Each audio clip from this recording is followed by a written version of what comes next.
शिवाजी विद्यापीठाचे माजी हिंदी विभाग प्रमुख, ज्येष्ठ साहित्यिक, समीक्षक, प्राध्यापक डॉक्टर अर्जुन चव्हाण हे नुकतेच सेवानिवृत्त झालेत. डॉक्टर चौगुले यांच्या आजपर्यंतच्या प्रवासावर प्रकाश टाकणाऱ्या 21वे सदी के विविध विमर्श प्राध्यापक डॉक्टर अर्जुन चव्हाण अभिनंदन ग्रंथाचं लोकार्पण आणि डॉक्टर चव्हाण यांचा सत्कार समारंभ शनिवारी 6 जानेवारी रोजी शिवाजी विद्यापीठाच्या शाहू सिनेट सभागृहात आयोजित करण्यात आलाय. सकाळी 11:30 ते दुपारी 1:30 या वेळेत राष्ट्रीय चर्चासत्र आणि दुपारी 3 वाजता ग्रंथ लोकार्पण आणि सत्कार समारंभ होणार आहे. सत्कार समितीचे संयोजक आरिफ महात यांनी पत्रकार बैठकीत ही माहिती दिली.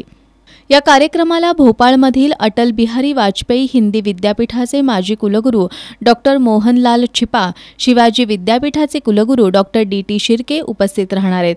कार्यक्रमाला यशवंतराव चव्हाण मुक्त विद्यापीठाचे कुलगुरू जोगेंद्र सिंह बिस्ने, ज्ञानपीठ प्रकाशन नवी दिल्लीचे अरुण माहेश्वरी, संत नामदेव अध्यासन केंद्राचे डॉक्टर अशोक कामत, राजस्थानचे शकुंतला सरुपरिया, अमरावती विद्यापीठाचे माजी हिंदी विभाग प्रमुख डॉक्टर शंकरसिंह बुंदेले, मुंबई विद्यापीठाचे हिंदी विभाग प्रमुख डॉक्टर दत्तात्रय मुरुमकर आदी मान्यवर उपस्थित राहणार आहेत.